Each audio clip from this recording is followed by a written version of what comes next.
দেখো, তোমার শরীরটা বোধহয় খারাপ লাগছে। আমি তোমাকে নিচে নামতে হবে না, আমি মাকে বলে তোমার খাবারটা উপরে আনিয়ে নিচ্ছি। কি বললি, ছোট কাকা বেরিয়ে গেছে? হ্যাঁ, বৃষ্টির মধ্যেই তো বেশ কিছুক্ষণ আগেই বেরিয়ে গেল। চল আমি নিচে যাচ্ছি। না, তোমার শরীর খারাপ, তোমার নিচে যেতে হবে না। আমি তোমার ব্রেকফাস্টটা নিয়ে আসছি। কি আবার কি ভাববে? চল তো। ভাবলে ভাববে। আচ্ছা, যে ভাববে তারও তো কোনো না কোনো দিন অসুখ করতে পারে নাকি, সেটাই ভাববে সঙ্গে সঙ্গে।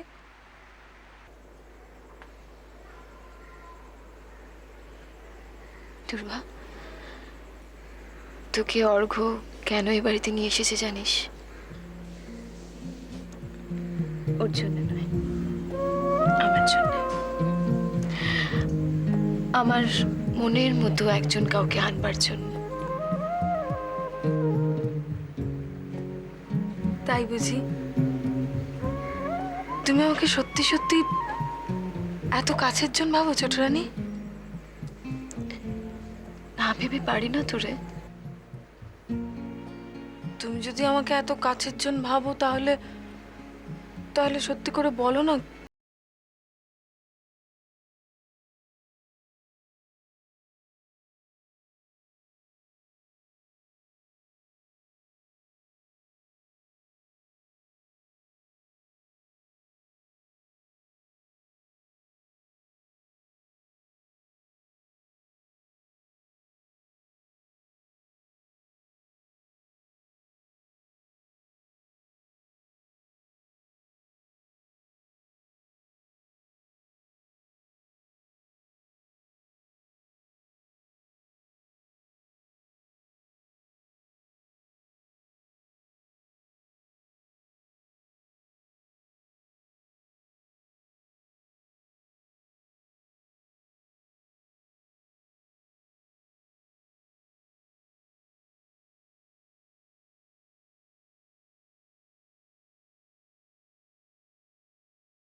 তোমাকে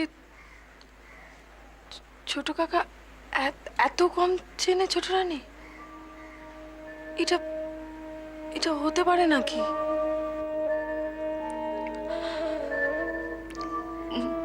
উল্টোটা হতে পারে। হয়তো হয়তো আমি তাকে চিনতে পারি না।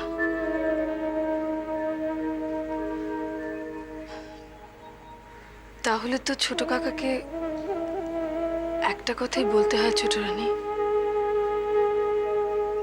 ঘরের ভিতর যে প্রদীপটা জ্বলে, সেটা নিজের। আর ঘরের বাইরে যে আলোটা দেখা যায়, সেটা সকলের, কারো একার নয়।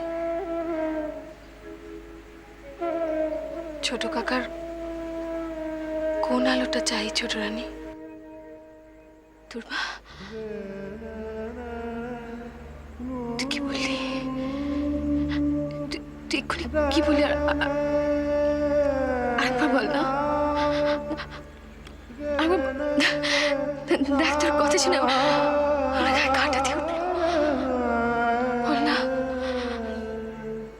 তুই বল না, বল না।